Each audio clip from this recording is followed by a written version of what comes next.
vamos abrir a escritura em Evangelho de Lucas, capítulo 16, capítulo 17, me perdoe. Quero reler o texto lido inicialmente, que é o texto tema de uma série que começou neste ano ainda neste mês de dezembro, e que não tem um número de mensagem específica para se encerrar. Ou seja, nós vamos ministrando e vamos falando até o encargo se esgotar. Lembrando que este é um tema de maior importância que possa haver. Porque o que há de mais importante que o reino de Deus sendo experimentado por aqueles que creem? Eu me recordo que eu mencionei aqui na primeira ministração, demonstrando como que antes de Cristo vir, antes da encarnação de Jesus Cristo, eu quero que os irmãos atentem para esse detalhe, havia uma expectativa acerca do reino de Deus.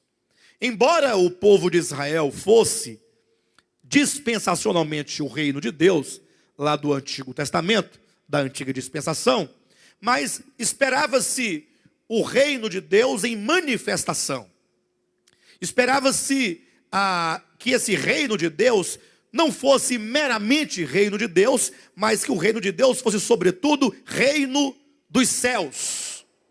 E aqui há uma expressão, reino dos céus, que ela é nova na Escritura, quando você começa a ler a partir de Gênesis, capítulo 1, você que é um leitor da Escritura, se você for lendo o livro de Gênesis, Êxodo, Levítico, Números, Deuteronômio, Josué, Juízes, Ruth e Samuel, e você vai avançando, passando ali pelos profetas, então, Salmos e depois os profetas.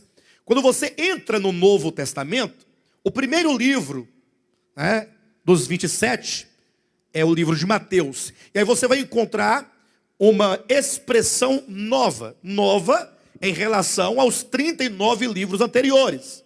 Porque você não vai encontrá-la em 39 livros. De Gênesis a Malaquias, você nunca vai encontrar a expressão reino dos céus.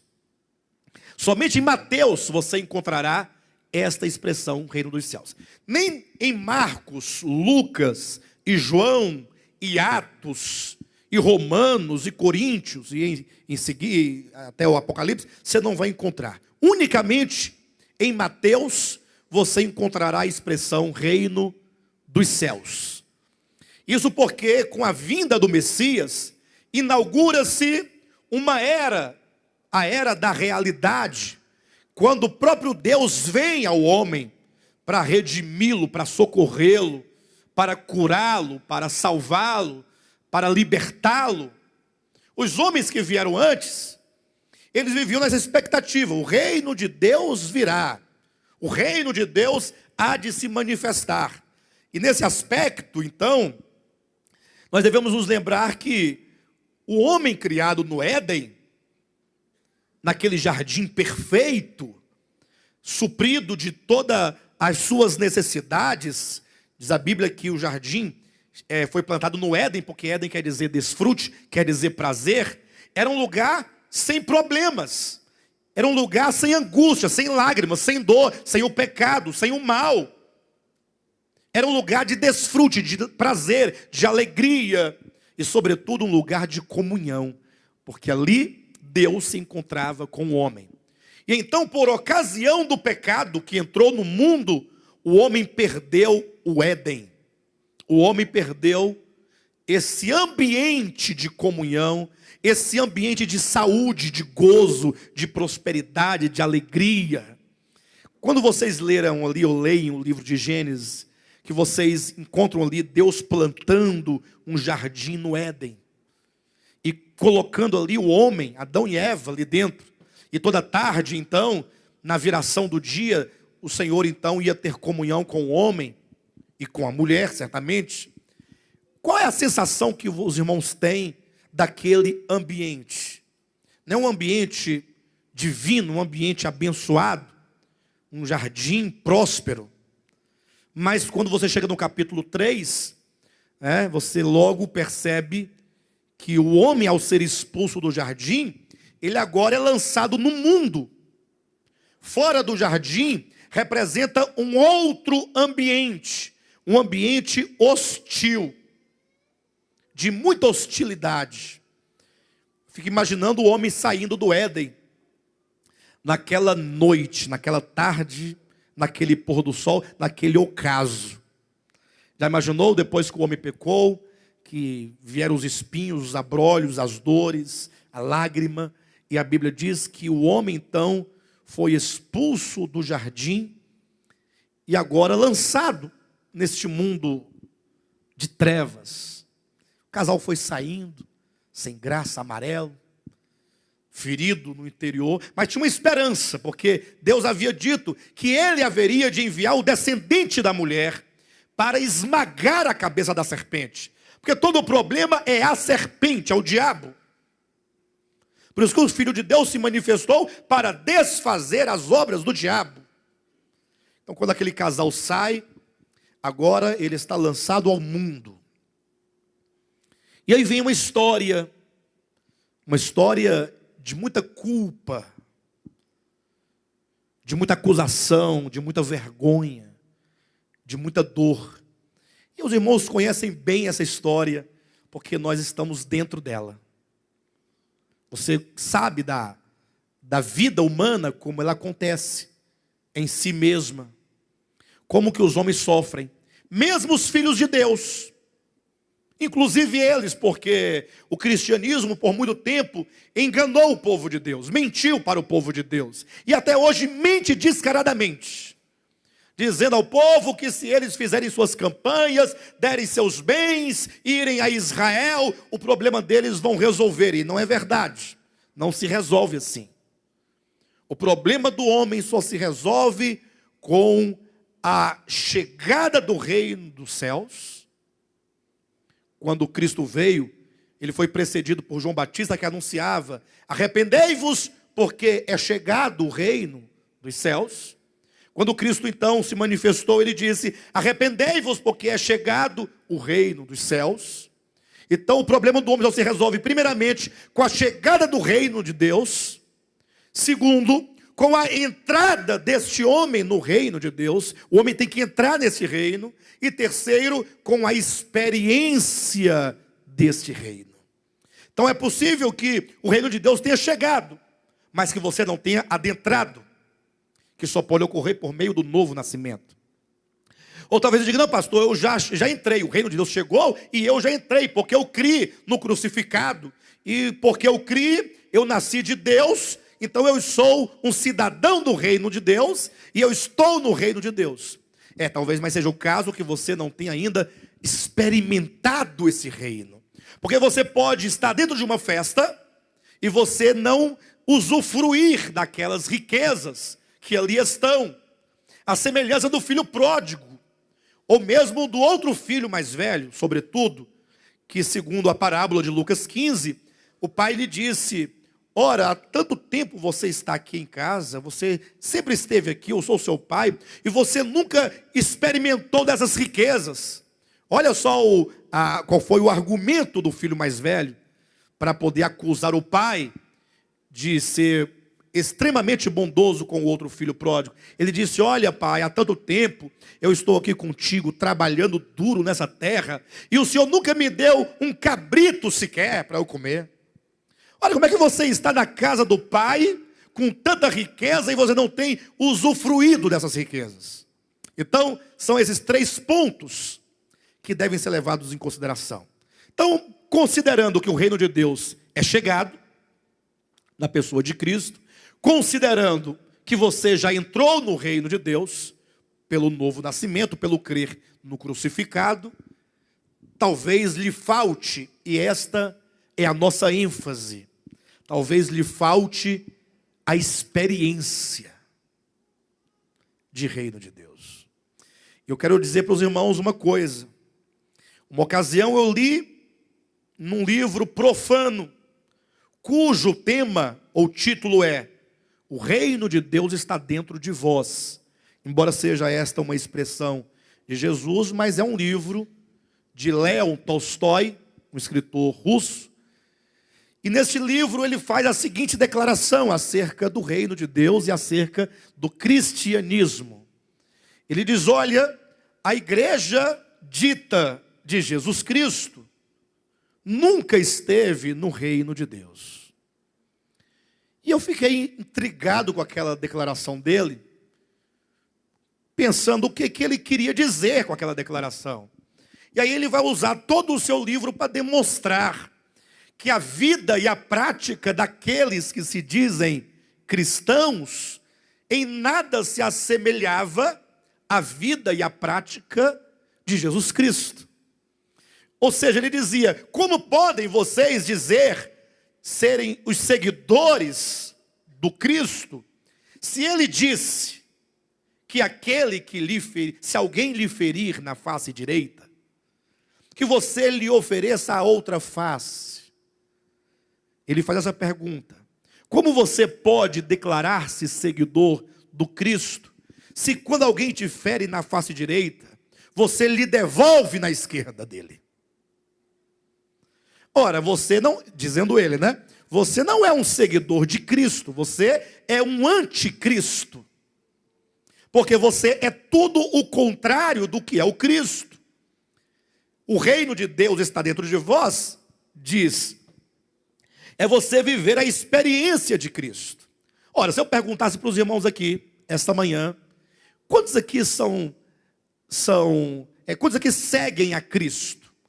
Certamente todos nós, começando por mim, levantaríamos as mãos. Todos levantariam a mão. Não, nós seguimos a Cristo. Aí vem a pergunta: você já entendeu o que significa seguir a Cristo? E aí é quando nós entramos numa crise. Porque, de certo modo, isso pode cair no nosso coração como uma profunda tristeza. Mas se essa tristeza for segundo Deus, ela gerará frutos. Mas se for apenas uma tristeza de Judas, você poderá se enforcar. É o caso de Pedro e de Judas. Ambos consumidos por uma profunda tristeza, em razão dos seus próprios atos. Porque Pedro negou a Jesus por 3 vezes. Judas vendeu-o por 30 moedas de prata. Ambos agora estão consumidos de uma tristeza no interior. Só que a tristeza de Pedro gerou-lhe arrependimento. A tristeza de Judas, que não passava de um mero remorso, lhe levou à morte. Então, é o caso de nós pensarmos e repensarmos a nossa experiência no reino de Deus. De sorte que a chave, ela estará hoje na sua mão, para você abrir o reino de Deus. Não adianta você, pastor, que tal fazermos uma campanha, como recentemente, tem um pouco mais de um mês, eu aqui ministrando na quarta-feira, chegou-me um jovem, ao final do culto, pedindo oração. E ele se dirigiu a mim dizendo assim: pastor, eu gostaria que o senhor fizesse uma oração por mim. Uma oração baseada em Gálatas capítulo 5, versículo 22. E eu disse: mas o que você quer com Gálatas 22 na sua oração? Não, eu quero que você ore para que Deus me conceda os frutos. E foi assim que ele disse, no plural: os frutos do Espírito. O que ele queria que eu fizesse? Que eu orasse, ele saísse daqui cheio de amor, de paciência, de alegria, de bondade, de justiça, de santificação. Como se Deus viesse aqui e arrancasse o coração de pedra que ele tivesse e colocasse um coração de um querubim. Sai daqui, anjo.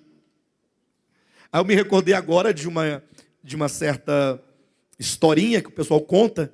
Uma historinha, mas que tem um fundo muito verdadeiro, né? Tem uma mensagem muito verdadeira. Diz que certo homem chegou numa loja que tinha assim, na verdade, tinha uma grande placa dizendo que lá vendia amor, vendia justiça, vendia bondade, vendia alegria. Todos aqueles aspectos do fruto do Espírito se vendia naquela loja. Aí a pessoa se empolgou, foi lá, tinha um anjo, né, atrás do balcão, e então assim, olha, eu vou querer um pouquinho de cada. Eu quero um pouco de amor, um pouco de paz, um pouco de alegria, um pouco disso. Tudo que é coisa boa ele queria. Aí o anjo foi lá dentro e voltou com um pequeno saquinho nas mãos. Está aqui, o senhor pode carregar. Ele falou, mas o que é? Só isso aqui? Isso aqui é o amor? É a justiça, é a misericórdia, é a bondade? Não, meu filho, isso aqui são sementes. Você deverá plantar e cultivar no seu coração, para que um dia gere frutos. Ou seja, nós queremos todas as coisas boas, mas nós não queremos proceder. Nós queremos dormir diabo e acordar anjo. Se bem que diabo também é anjo, né? Queremos dormir capeta e acordar Gabriel, Miguel, Rafael, Ariel, né? Para mudar o seu nome, só você tem que ir no cartório, ou então no juiz e pedir para trocar o nome, mas a pessoa não vai mudar desse modo. Bem, então a nossa proposta, qual que é? É compreender que esse reino, ele já existe dentro de você. Primeiro passo, está aqui em Lucas, capítulo 17, versículo 20. E entendendo isso, nós investigarmos na Escritura, o porquê então nos falta essa experiência. Lucas 17, 20 diz assim, interrogado pelos fariseus sobre quando viria o reino de Deus, Jesus lhes respondeu, não vem o reino de Deus com visível aparência, nem dirão, ei-lo aqui, ou lá está, porque o reino de Deus está dentro de vós. Que palavra, né? Não dirão, ei-lo aqui, ou ei-lo lá. O reino de Deus está no Brás, está em Jerusalém, está na América. Não vai nessa onda. Isso é mentira do demônio. O reino de Deus não está em qualquer lugar fora de você. O reino de Deus está dentro de vós. Ou seja, quando Deus criou o homem, Deus o criou com o espírito humano. O homem não foi criado como são os animais, ou como foram criados os animais. Os animais, eles são apenas corpo e alma. E ainda assim uma alma muito inferior à alma humana, pelo nível de consciência que ele possui da sua própria existência. Agora o homem não. O homem foi criado com espírito, alma e corpo. E esse é o grande diferencial. Zacarias capítulo 12, versículo 1 diz que Deus criou o espírito do homem dentro dele. Você deve se lembrar que quando Deus criou o homem, Deus soprou-lhe nas narinas o fôlego de vida. Ou seja, o homem tem sopro divino dentro dele. Você não é qualquer criatura, não. Você tem um sopro de Deus. Você tem a centelha de vida divina dentro de você. É como se fosse uma lâmpada, que quando você crê no Evangelho, entra lá o Espírito Santo e acende aquela lâmpada. Então, no seu espírito humano, existe uma fonte inesgotável de vida. No seu espírito humano existe uma fonte inesgotável de poder. No seu espírito humano, que é o reino de Deus em você, existe uma fonte de saúde, saúde espiritual, saúde psicológica, e até mesmo, dependendo da intensidade sua de comunhão com Deus, saúde física. Há uma fonte. Vocês devem se lembrar quando Jesus disse para a mulher samaritana, olha, aquele que crer em mim, dos céus fluirão para ele rios de águas vivas. Lembram disso? João capítulo 4, Jesus disse para a mulher samaritana, olha, aquele que crer em mim, dos céus, dos mais altos céus, dos mais distantes céus, fluirão rios de águas vivas sobre você. Não. E como é que diz então? Do seu interior fluirão rios Não é rio, não. Rio. Ah, mas se fosse um rio, já estava de bom tamanho. Um rio caudaloso. Mas não, Deus é infinitamente grande para ser comparado a um rio. Na verdade, são rios. Olha, rios de águas vivas. Enquanto está todo mundo esperando Jesus voltar, ou ele morrer, para ir para o céu, para chegar lá e tomar um pouquinho do rio de água viva que diz que tem lá. Não é assim que o pessoal pensa? Ah, quando Jesus voltar, nós vamos para o céu, e no céu tem um rio de água viva, que sai do trono de Deus. Não está lá? Apocalipse capítulo 21. Não espere morrer para isso, não. E nem espere Jesus voltar. Primeiro porque ninguém vai morar no céu. Começa daí. Ninguém vai morar no céu. A Bíblia se conclui dizendo: e vi novos céus e nova terra. E vi descer, não é subir, é descer do céu à terra. A nova Jerusalém, ela desce, ela não sobe. E essa nova Jerusalém também não é uma cidade literal, é o corpo místico de Cristo. É o povo redimido, justificado, regenerado, santificado, transformado, conformado, glorificado de Deus. Por isso que diz daqueles rios que brotam do trono de Deus, é do interior da cidade, é do interior da habitação de Deus, que somos nós, é que fluem esses rios de águas vivas.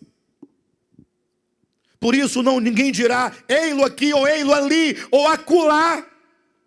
Onde é que está o reino de Deus? Ah, está lá em São Paulo, no Brás. Mentira. E coloca mentira nisso. Se fosse pelo menos em Jerusalém, dava um negocinho diferente, né? Dava até para arrepiar. Agora, Brás?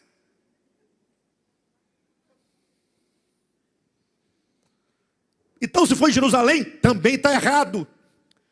Porque o reino de Deus não está aqui, não está ali, não está acolá. Se alguém disser isso para você, diz a Bíblia, não vá. Porque o reino de Deus está dentro do homem. Então, existe aí, em todo aquele que crê, uma fonte inesgotável de vida. Existe ou não existe? Pastor, que mensagem maravilhosa de esperança para mim. Agora, por que então eu não consigo beber desta água?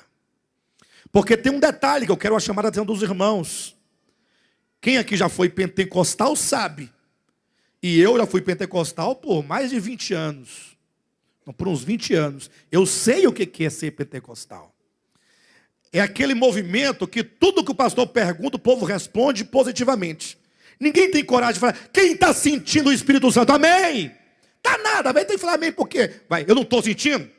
Quem vai dizer, pastor, eu não estou sentindo? Já ouviram isso? Ouviram algum movimento isso? Quem aqui está cheio do Espírito Santo? Amém!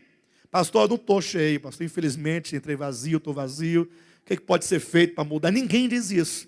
Porque já está condicionado o povo a dizer sim, amém, sim, amém, sim, amém.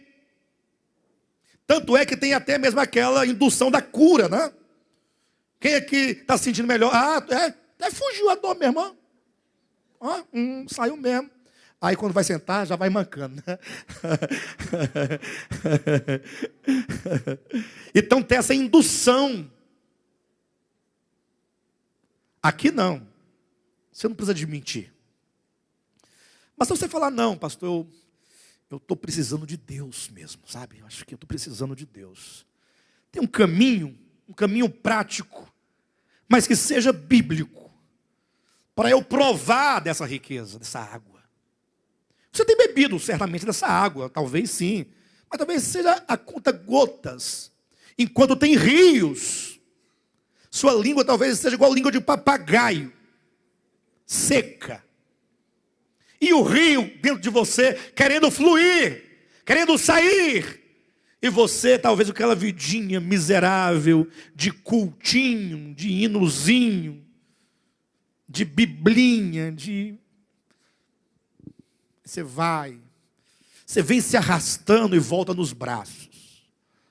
Nos braços de Deus não, nos braços do seu marido, da sua esposa. Alguém tem que te carregar de volta, você não consegue. Aí vem a semana, te arrebenta todo. Aí você chega só os mulambos aqui. Para ver se resolve. Está igual a mulher samaritana, indo ao poço de Jacó buscar água. Aí pega aquele cântaro cheio d'água, leva, mata a sede. Mas daqui a pouco a sede volta. E é nesse contexto que Jesus falou, se você crer, tem um rio, rios que fluirão. Ou seja, você vai ser agora uma pessoa completamente plena. E o que impede, e eu me recordo agora, lá do Antigo Testamento, quando a Bíblia fala sobre Isaac, diz a Bíblia que Isaac, ele herdou do seu pai a sua herança, e por isso ele herdou vários poços de água que o seu pai lhe dera. Ou seja, Isaac não teve o trabalho sequer de cavar um poço para ele. Tudo vinha nas mãos dele. O herdeiro. E aí o povo, os inimigos, ficavam com raiva, porque ele era o filho, né? O filho do pai, o filho rico do pai, né? O herdeiro. Sabe o que os inimigos faziam? Iam lá e entulhavam o poço com pedras. Aí as águas paravam de jorrar. Aí tinha que ir lá limpar o poço, tirar as pedras, para ver se voltava. Aí voltava. Os inimigos iam lá e jogavam pedras. E o inimigo faz exatamente isso.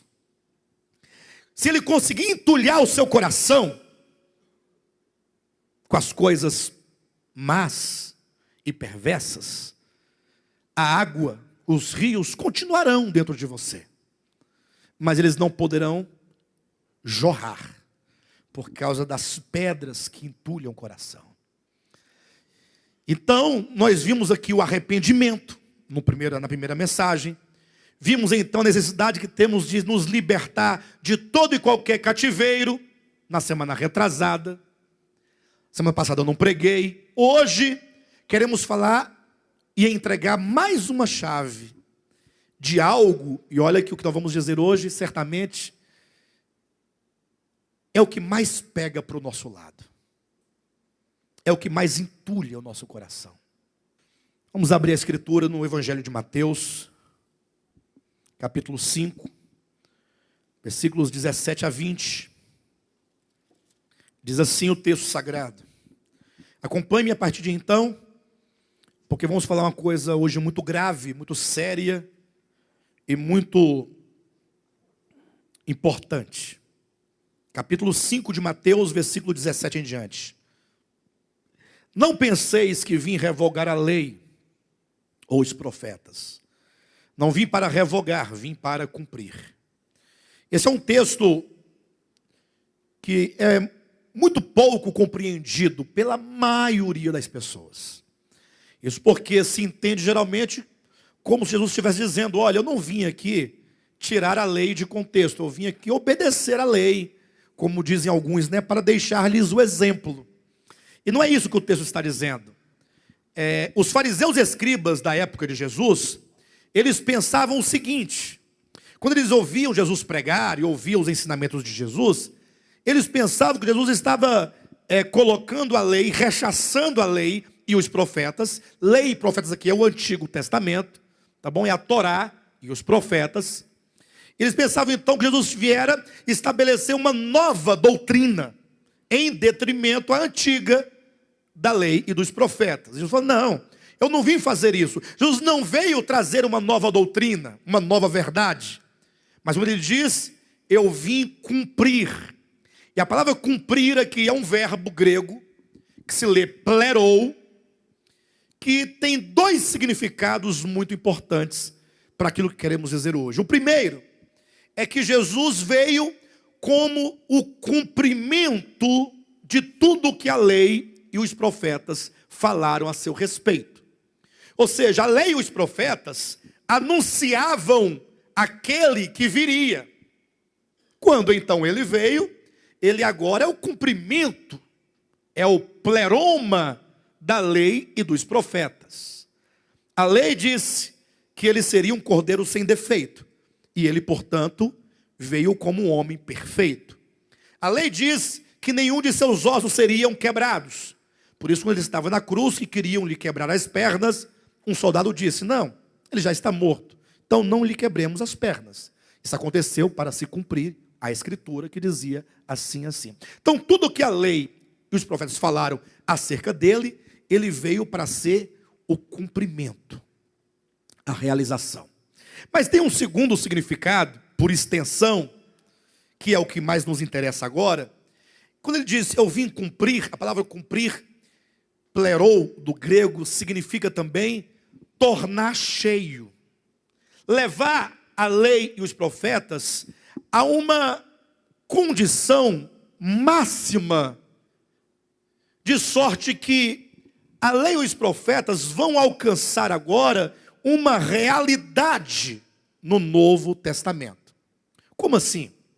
É porque muitas vezes se prega a graça de Deus, se prega a salvação eterna de Deus, e a impressão que às vezes dá, até pela força com que se prega, com o ímpeto com que se prega, que agora no Novo Testamento não existe lei alguma.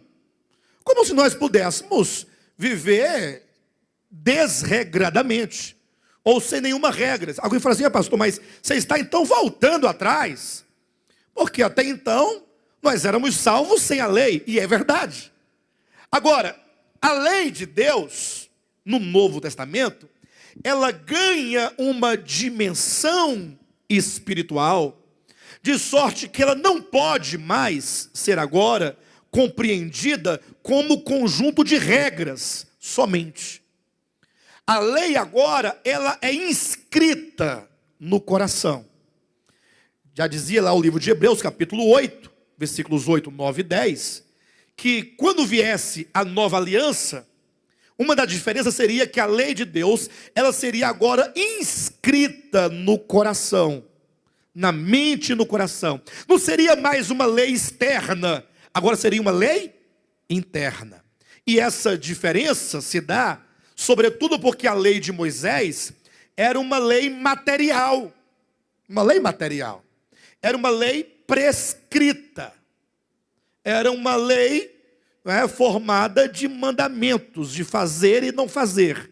Ao passo que a lei, no Novo Testamento, uma vez inscrita no coração, eu pergunto, é possível o Espírito Santo chegar no seu coração com uma caneta celestial e escrever os mandamentos lá dentro do seu coração? É possível isso? Uma caneta do céu, com a tinta do céu, escrever no coração as palavras, amarás ao Senhor teu Deus, é possível isso? O que significa que na nova aliança ele haveria de inscrever no coração e na mente? Isso é porque agora seria uma lei espiritual, é uma lei de vida. Por exemplo, quando você olha para um pássaro, o passarinho está ali, botou o ovo, você olha para o ovo, e aí a passarinha vai lá, fica em cima do ovinho, aí choca o ovinho, aí abre a casquinha, aí nasce aquele peladinho, não é? Meu Deus do céu, que passarinho mais feio. Nasce com um olhão, não é aquela pele transparente, as penugem, vem as coisinhas pequenininhas, você sabe que é peninha, mas o bichinho, só o couro e o osso. Aí ele fica ali, a mãezinha vai colocando comidinha nele, ele vai ficando bonitinho, vai ficando penadinho, daqui a pouco ele está todo peludinho, ou penadinho, né? Coisa mais linda. Aí já tem um olhinho bonitinho, daqui a pouco ele começa a voar. Aí ele sai voando. Ela dá uns 2 ou 3 pulos, cai aqui, cai ali, mas umas 2 ou 3 ensaiadas, ele voa. Você fica assim, meu Deus do céu, como é que esse passarinho consegue voar? E eu não consigo. Hã? Ora, porque existe ali uma lei de vida. É uma lei de vida. A lei existe, mas não existe esforço da parte do pássaro, porque é natural para ele, a sua própria vida é de voar. Tenta colocar uma vaca voando, você vê o tombo que ela vai levar. Já tentaram, já colocaram, né? Guimarães Rosa colocou uma vaca voando, Mas isso é só ficção na literatura. Mas fora disso, não tem jeito. O peixe na água, ele vive dentro da água, não morre afogado. Vai você morar dentro da água para você ver. Ainda que você saia para respirar de vez em quando, pensa num resfriado, numa gripe, numa pneumonia, vai morrer. Vai morar dentro da água. Está doido? Não tem lógica. É uma lei orgânica. O reino de Deus não trabalha com coisas. O reino de Deus trabalha com a vida de Deus. Não adianta chegar aqui e estabelecer dezenas de regras de usos e costumes, de comer, não comer, beber, não beber, dançar, não dançar, mexer, não mexer, fazer, não fazer, porque não vai dar certo. Porque você, em sua própria natureza, é transgressor. E basta uma lei para você transgredir. Obedecer às leis é complicado para o homem caído. E é desde pequenininho. Criancinha já diz, não quero, não faço, não vou. Aí vai crescendo, fica adolescente, piora. Quando fica jovem, acabou tudo. Porque não tem mais jeito. E assim é o crente. É o homem, é o ser humano. Por isso que a Bíblia fala que a lei de Deus, no Novo Testamento, conforme Romanos 8, versículo 1 ou versículo 2, diz que é a lei do Espírito de vida. É o Espírito Santo habitando dentro de nós. Razão porque aqui em Mateus capítulo 5, versículo 20, diz assim: porque vos digo que se a vossa justiça não excederem muito a dos escribas e fariseus, jamais entrareis no reino dos céus, da sua manifestação. Ou seja, o que se requer dos cidadãos do reino é uma justiça excelente. Ou seja, quantos experimentarem o reino de Deus terão uma justiça excelente. Aí logo alguém deve pensar, bem, eu estou enquadrado aí nessa justiça excelente. Aí logo ele começa a apontar o que ele faz, comparado ao que o outro do lado não faz. Aí se torna aquele fariseu que orava de si para si mesmo, dizendo, Senhor, eu jejuo 3 vezes por semana. Não sou como aquele ali, publicano, coitado miserável, vai queimar, facinho. Porque eu oro todo dia, eu jejuo, eu dou meu dízimo, eu faço isso e aquilo. Essa justiça é a dos fariseus, é justiça própria, que procede de lei, é justiça que, como diz o profeta Isaías, são como trapos de imundície, é morte. Isso que você faz só pode promover o seu próprio orgulho espiritual e presunção. Razão porque existem as religiões. As religiões são os segmentos que os homens estabelecem para definir o padrão de justiça. Quem não está naquele padrão, eles falam, isso aí está queimado, porque está fora do nosso padrão. É por isso que tem uns que matam o outro, porque o outro não se converte à sua religião. E tem outros que já matou muito no passado e não mata mais hoje, porque vai preso. E aí não pode matar hoje, mas condena ao fogo eterno. Depois ainda diz que Jesus não é religião e que Jesus não montou religião alguma. A contradição é grande, né? Jesus não é religião, Jesus não montou religião alguma. Mas se você não tiver Jesus na minha igreja aqui, você não vai para o céu? Então você acabou de dizer que Jesus é religião. Para Jesus não ser religião, ele tem que, no mínimo, estar em todos os lugares, para ele não ser de nenhuma religião em especial. E não se esqueça, cristianismo é uma baita de uma religião. E Jesus não é religião. Jesus é o Logos eterno. É o Criador, mantenedor, sustentador. É Deus encarnado. É Deus que se deu em amor para salvar o homem. Não é para salvar o evangélico, não. Salvar o homem, aquele que crê. Aí nós viemos com o nosso jeitinho, né? Mas para você crer, tem que crer do meu jeito. Aí você está logo determinando o modo de crer. Bem, mas por todos os efeitos, voltando ao ponto, A Bíblia diz que nós devemos ter uma justiça excelente, que não seja esta justiça da religião e de religião alguma, que seja uma justiça que ultrapasse a justiça dos escribas e fariseus, que seja uma justiça superior. E essa justiça superior, ela não é da lei de Moisés, ela é da lei do Espírito de vida. Pastor, me explica direitinho essa profunda diferença. E eu explico para os irmãos. Você pode agora pensar comigo, e ninguém aqui poderá jamais discordar, porque a experiência é a maior prova de tudo. Por mais que você seja santo, crente, reto, correto, crentão, missionário, apóstolo, seja o que você quiser ser, o que o homem pode fazer no máximo é quando alguém lhe ferir, ele ficar calado. Ele consegue, alguns conseguem, outros não conseguem. Até que conseguiriam, mas essa questão de região, de natureza é muito complicado. Mas alguns conseguem não retrucar. Mas o que você não consegue é domar o seu coração e fazê-lo e obrigá-lo a perdoar e obrigá-lo a amar. Obrigá-lo a amar o inimigo. Jesus vai dizer, olha, se você ama apenas os seus amigos, qual é a diferença entre você e um publicano? A quem é que você ama? A todos aqueles que não discordam de você, que estão favoráveis ou que são favoráveis a você, que não te critica, que não te xinga, que não pega no seu pé, que não toma o que é seu, que bajula seus filhos. Mas fulano é tão bom. Eu adoro fulano. Eu amo Beltrano. Aí você chama para a sua casa, para jantar, para brincar, para sair, viaja, faz tudo de bom.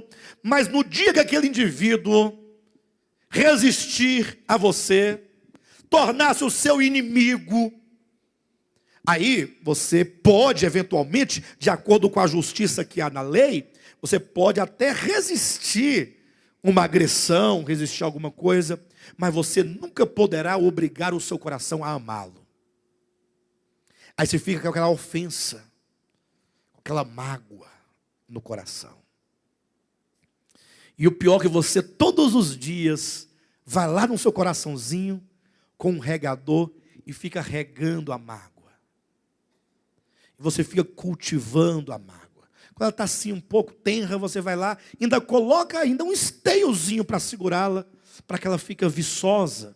Você não quer abrir mão desses sentimentos maus que nos consomem.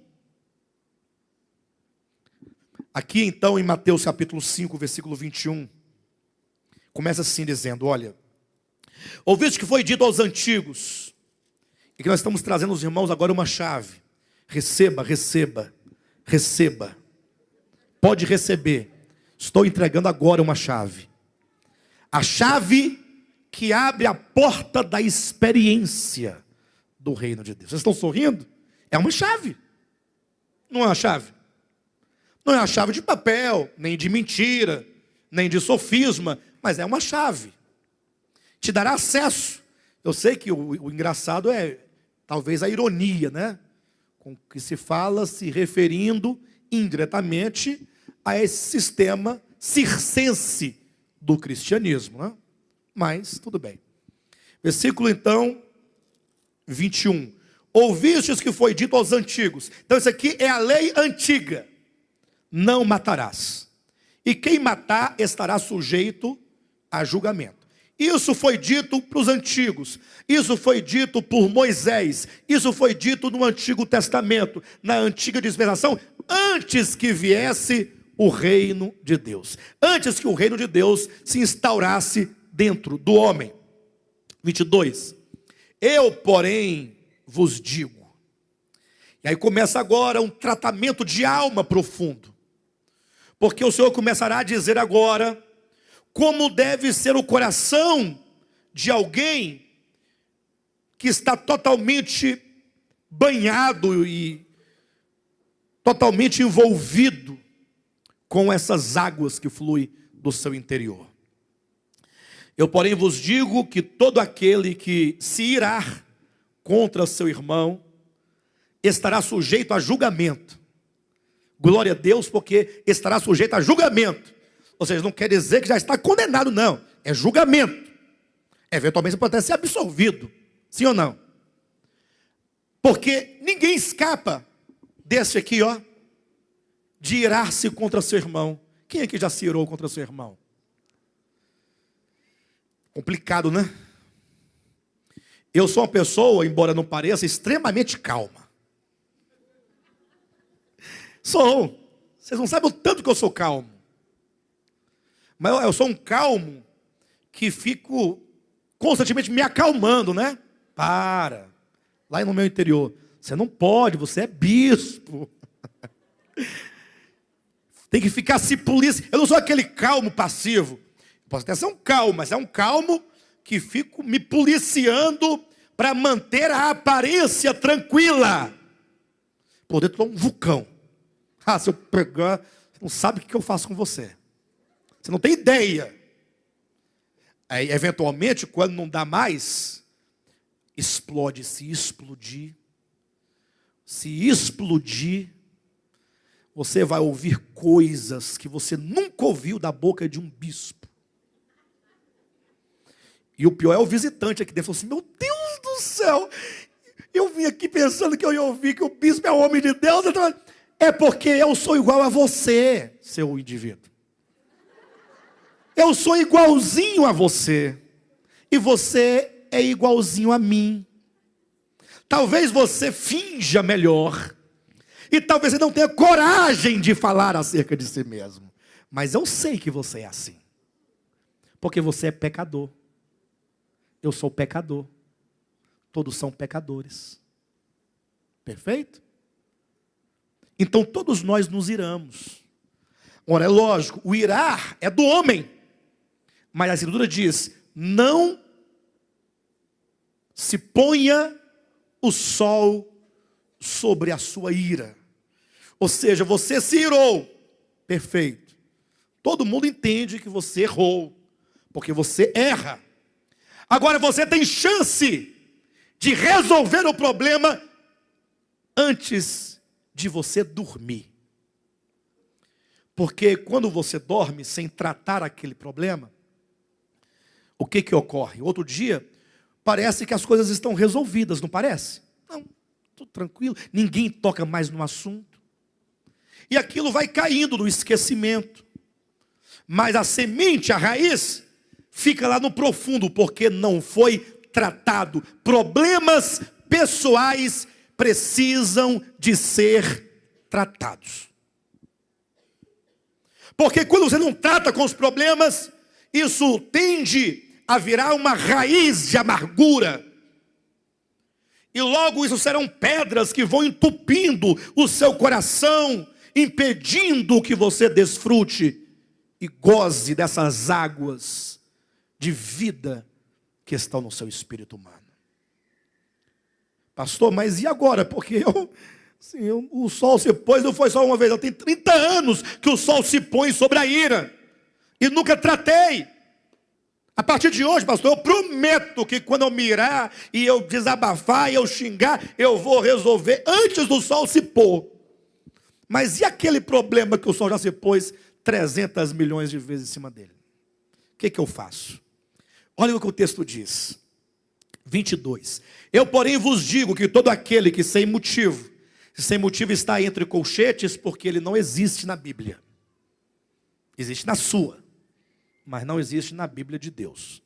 Perfeito? Ou seja, quando os editores foram traduzir a Escritura, não encontraram essa expressão nos melhores manuscritos traduzidos, e, portanto, ele encontrou em um ou dois lá que estava por ali. Aí, na dúvida, ele colocou aqui e sinalizou para você, dizendo, olha, Essa expressão não se encontra, não, viu? Nos melhores manuscritos, não. Vou colocar aqui por responsabilidade. Então você pode até ignorar, se você quiser, essa parte. Ficaria assim: eu, porém, vos digo que todo aquele que se irar contra seu irmão, ninguém se ira sem motivo, né? Ah, você está doido. Se você começar a se irar sem nenhuma razão, tem que tomar um remedinho na cabeça. Rapidinho resolve. Mas vamos lá. Se alguém se irar contra seu irmão, estará sujeito a julgamento. E quem proferir um insulto ao seu irmão, estará sujeito a julgamento de tribunal. Foi o que eu disse. Você se ira, só que agora você desbraveja com as palavras, né? Que magoam, que cortam, que machucam. Você cospe aquelas palavras de ofensa. Você profere palavras contra seu irmão. Você profere insulto contra seu irmão. Você insulta o seu irmão. Porque são os níveis: irar e proferir insultos. Aí continua o texto. E todo aquele que lhe chamar tolo estará sujeito ao inferno de fogo ou ao hiena. Aí alguém diz assim: pastor, em vez em quando eu chamo alguém de tolinho. Seu tolinho. Não, mas não é isso não. Tolo aqui é um termo que talvez tenha até em algumas versões aqui. Aquele que chama seu irmão raca. Tem alguma versão que diz raca? Tem ali. Raca é uma expressão de uma ofensa quando você chega ao desprezo daquela pessoa. Olha os níveis como são. Primeiramente, você se ira. Em segundo lugar, você profere insulto. Em terceiro, você fala, sabe o quê? Não vale a pena trocar palavras com aquele indivíduo ou com aquele indivíduo. Então, eu vou fazê-lo morrer no meu coração. Para mim, esta pessoa não existe. Sepulta a pessoa viva. Aí você olha para a pessoa, está vendo nada. Você se depara diariamente com a pessoa. No culto você se depara com a pessoa, você olha para a pessoa, aí você olha, você vê do outro lado. Também é o seu desprezo. Toda vez que você pensa naquela pessoa, você vê aquela pessoa, você raca nela. Despreza.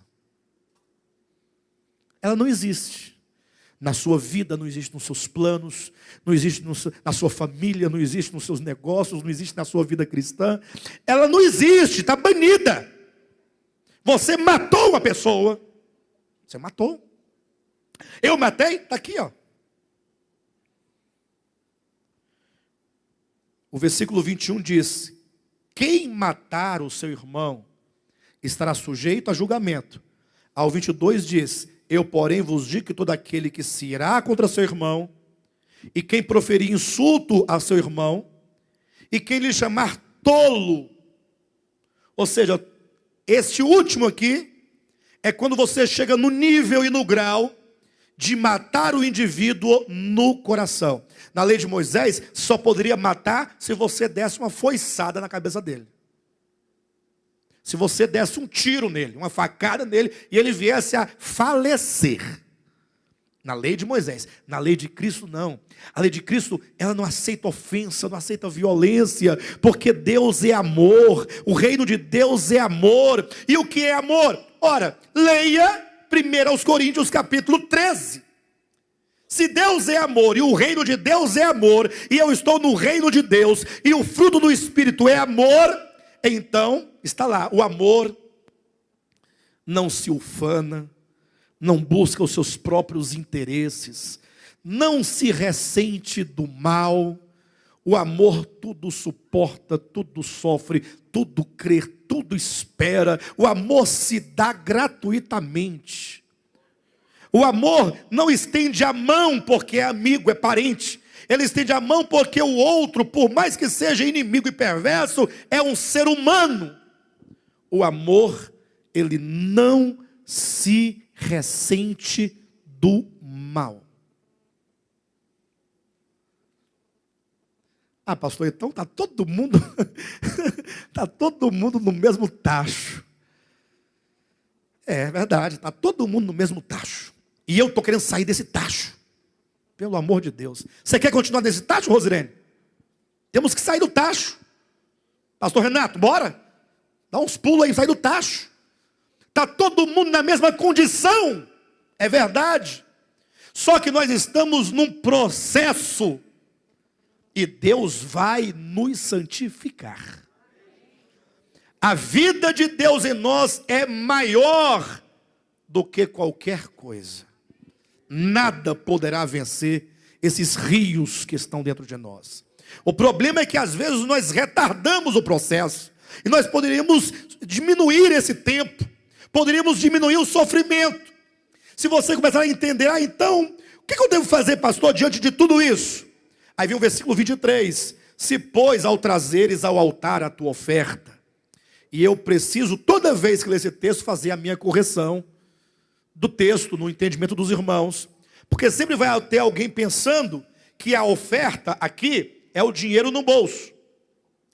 E vai sempre pensar que o altar é aqui onde estou. Então, ao trazer ao altar a oferta, seria o dinheiro aqui. E eu quero dizer que não. Essa oferta, que diz o texto, não é o teu dinheiro. Esta oferta, se você ler, por exemplo, Levítico, capítulo 7, vai saber que lá fala sobre as ofertas sacrificiais. Eram os animais oferecidos pelo pecado, pela culpa. Então aqui diz de alguém que levava um animalzinho para ser oferecido como oferta pelo pecado. Essa explicação não está aqui, porque quem está ouvindo Jesus imediatamente sabe do que se refere. Nós estamos fora desse contexto, porque nós não temos templo e não temos ofertas e não temos altares.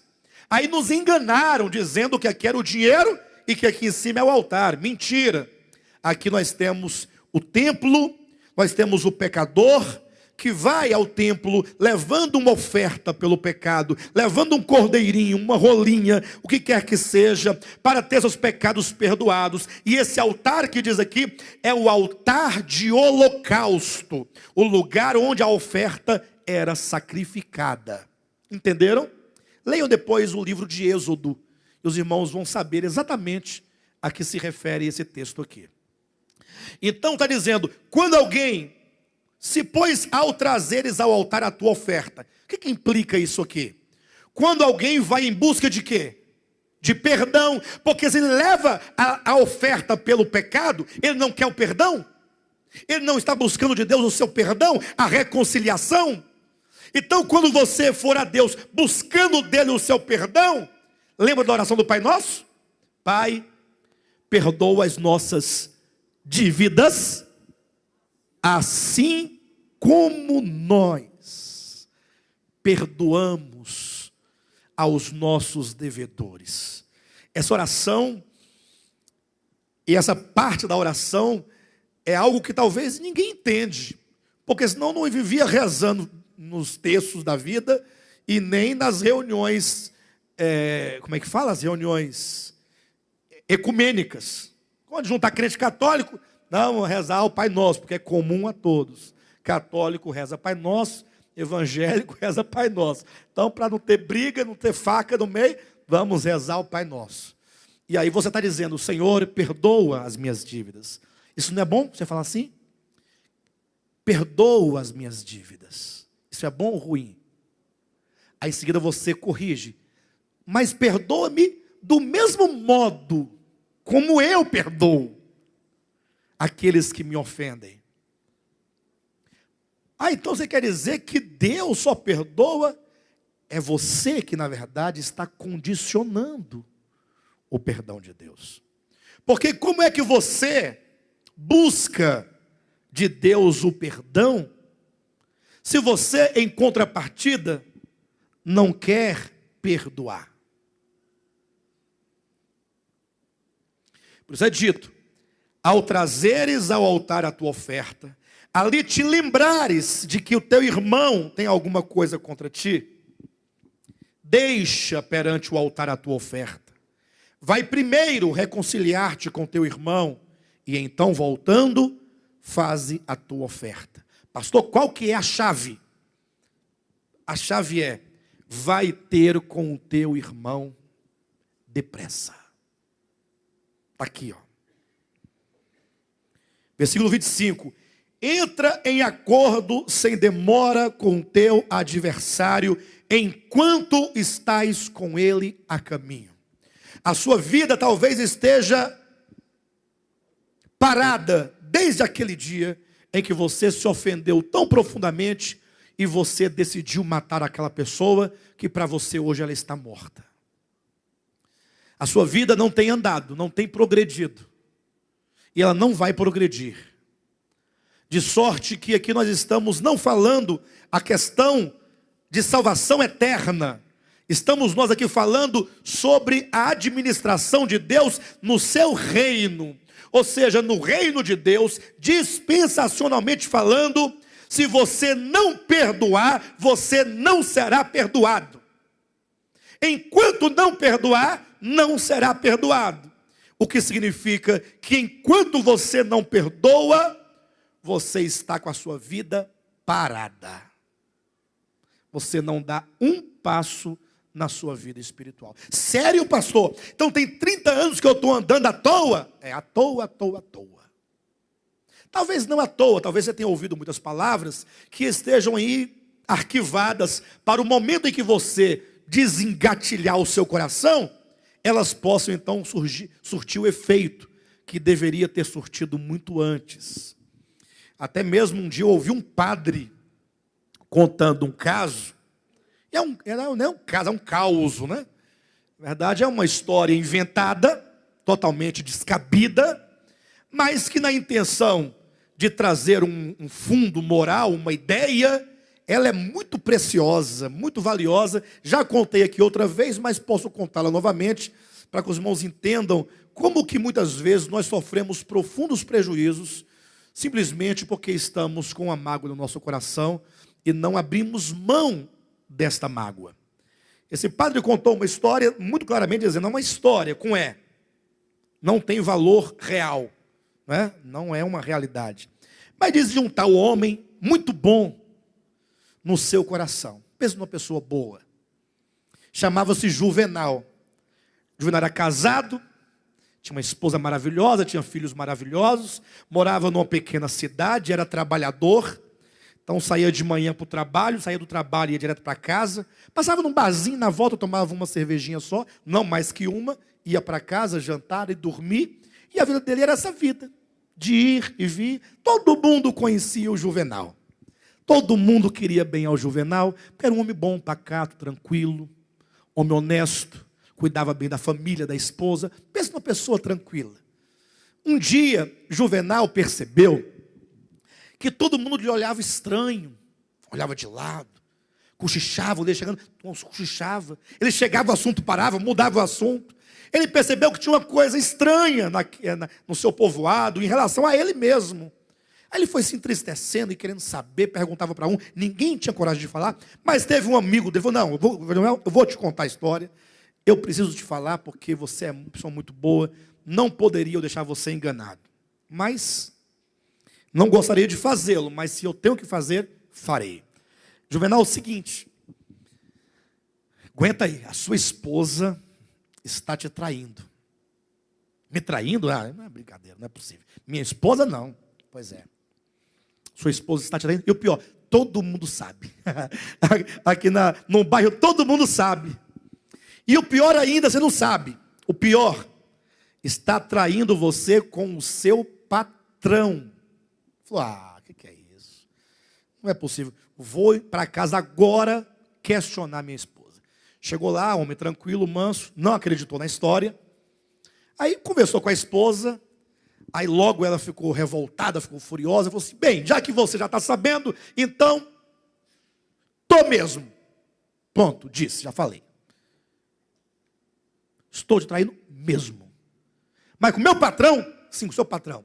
Aí ele, sem acreditar na esposa, foi perguntar para o patrão. Porque esse tipo de homem dificilmente acredita. Aí ele foi perguntar para o patrão. Quando o patrão, então, lhe ouviu, falou, Eu não queria dizer para você, eu não queria destruir sua vida. Mas o que eu posso fazer se não falar que é verdade? E já que você está sabendo mesmo, não tem nenhuma razão de você continuar no emprego. Você está despedido, sinto muito. E aí ele acreditou por fim. E agora saía daquele lugar pensando, um homem desempregado, encornado. E aí ele se ofendeu profundamente no seu coração. Tão profundamente que chegou em casa desorientado, pegou somente 3 ou 4 roupas e saiu andando na cidade. Não despediu de ninguém e se tornou um andarilho, tornou-se um vagabundo, no sentido real da palavra. Só que ele não foi para outra cidade, não, ele queria ser vagabundo na sua cidade. Porque ele queria ficar ruminando aquela situação. Ele olhava, via a esposa dele ir para o mercado, voltar, e via o patrão dele entrar na casa dele, que era antiga, olha. E agora ele ficava vendo aquilo todo dia. E ele ficava ruminando aquela história. E ficava pensando e repensando a história. E ficava ligando todos os pontos. Ah, então é por isso que naquele dia, tanto daquele ano, daquele dia, tal assim, meu patrão pediu para eu trabalhar até mais tarde. Ah, então ele estava lá em casa, aí ficava ligando os pontos, ficava relembrando, rememorizando, construindo um filme. Cada dia ele fazia uma parte do filme e cada dia ele revia todo aquele filme na sua cabeça. E ele foi definhando e sofrendo e sofrendo. Ele criou no seu coração um profundo ressentimento. Vocês sabem o que é ressentimento? Ressentimento é porque um dia você sentiu uma dor. Você sentiu a dor quando alguém te ofendeu, quando alguém te feriu, quando alguém tirou o que era seu, quando alguém fez alguma coisa com você. Você sentiu. Só que agora você decidiu sentir essa dor novamente. Você ressentiu. Ressentiu. Ressentimento é você ressentir a mesma dor sempre. Ela nunca desaparece. Ela está acabando, você torna a cultivar. Taca água na plantinha, cultiva, adubo. Você precisa alimentar aquele sentimento mau. De modo então que um dia ele estava num lixão, era mendigo, perdido, não tinha nada mais na vida. Aí é onde é que entra o aspecto da historinha, né? Ele mexendo daqui e dali no lixo, o que ele encontrou? A lâmpada do Aladim. Já imaginou? Ele pegou aquela lâmpada e falou, ah, que maravilha, a lâmpada. Será que existe mesmo o tal do gênio? Aí foi esfregar para ver o que aconteceu. Apareceu o gênio da lâmpada. Só que o gênio estava nervoso e com pressa e disse, olha, fala logo o que você quer, porque eu já estou velho, estou me aposentando, vou atender o seu pedido e não atendo mais a ninguém. Lembrando que na história antigamente eram 3 pedidos, agora é só um. É só um e ponto final. Pode pedir o que você quiser. Eu posso mudar a sua vida. Mas pense bem no que você vai pedir, porque aquilo que você pedir para você, sou obrigado a dar em dobro ao seu maior inimigo. Eu vou, mas assim é muito ruim. Se eu pedir um carro para mim, você dá 2 para ele. Pedir uma mansão para mim, você dá 2 para ele. Pedir uma fazenda, ele ganha 2. Se eu pedir uma mulher bonita, você dá 2 para ele. Ah, não tem lógica isso? Anda logo, eu estou com pressa. Eu falo o seguinte, dá-me até amanhã, para eu pensar direitinho. Amanhã o senhor retorna, eu faço o pedido. Não, até amanhã. Irmãos, o Juvenal ficou a noite todinha pensando o que pedir. Mas ele ficou a noite toda pensando, remoendo, considerando, porque ele tinha que ter a certeza do que ele queria, porque ele não tirava o seu patrão da cabeça, com medo de o patrão dele ser beneficiado com a sorte dele. Olha, a sorte é minha, eu encontro a lâmpada, aí o meu maior inimigo vai se dar bem às minhas custas. Irmãos, quando ele pensava numa coisa boa, ele lembrava daquele dia. Aí ele ressentia. Aí pensava, ressentia, pensava, ressentia, pensava, ressentia, chorava, remoía, ouvia a história, ouvia o filme, pensava. Quando o gênio saiu no dia seguinte, cedo, ele disse, já sei o que eu vou pedir. E o que você quer? Ele disse, arranca-me um olho. Tem uns que demoram mais para entender, né? Arranca-me um olho. Por quê? Porque o patrão dele perderia os dois. O que isso tem a ver com o quê, né? Lógico, isso é apenas uma história que não existe. Não existe gênio algum, lâmpada alguma. E gênio não pode mudar a vida de ninguém. Mas a moral é a seguinte, que às vezes você tem a chance de mudar a sua vida. Ele poderia fazer apenas um pedido. Eu quero voltar à minha vida pregressa como era antes da minha derrota. Eu quero recuperar a minha família anterior. Pronto. Não teria resolvido? Mas não.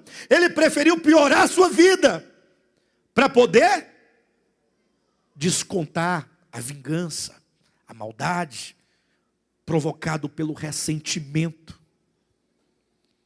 Olha como isso nos consome. E o pior, esse problema do ressentimento, ele existe em maior ou menor grau.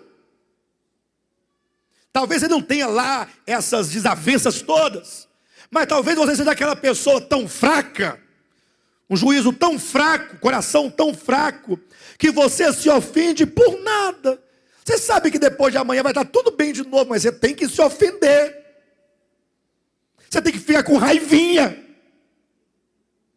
com biquinho. Depois você sabe que você vai ter que sorrir de novo, não vai adiantar, não vai mudar. Mas você é aquela pessoa que não consegue viver sem ofensas. Sabe por quê? Em maior ou menor grau, nós não conseguimos viver sem ofensas? Porque nós nos amamos exageradamente. Porque nós damos a nós um crédito, nós damos a nós um valor tão grande, que você não pode consentir de alguém falar que você é feio. Mas você é feio mesmo. Todo mundo sabe que você é feio. Se eu disser você é feio, se eu não disser, você continua feio. Mas não, você não pode ouvir isso. Aí eu falo, mas e você tem que dizer que ele é feio? Não, não tenho que dizer nada. Mas eu não estou dizendo que você é feio. E agora? Agora você não pode. É um que fala muito, outro que não pode ouvir nada. Não é assim? Aí você supervaloriza. Aí você pega aquela palavra, esse tamanhozinho, que alguém disse e você guarda. Ele disse que eu não presto. Então, para ele, eu não presto. Eu não valho nada. Posso até morrer. Aí você vai ampliando, né, dando todos os superlativos possíveis daquela palavra que se torna um livro depois de ofensas contra você. Porque você simplesmente não aprendeu a abrir mão de você. E o pior, para servir a Cristo, nós temos que abrir mão. Abrir mão. Isso tudo passa pelo reconhecimento de que Deus é tudo, de que nós não somos nada. E de que tratando-se do próximo, nós devemos considerar uns aos outros, né, maiores do que nós mesmos. Ou seja, eu devo considerar o outro maior do que a mim. Eu não posso achar-me melhor do que o outro. A fonte de todo ressentimento é o egoísmo. É o amor próprio, que nos faz nos sentir como se nós fôssemos uma boneca de porcelana ou de cristal.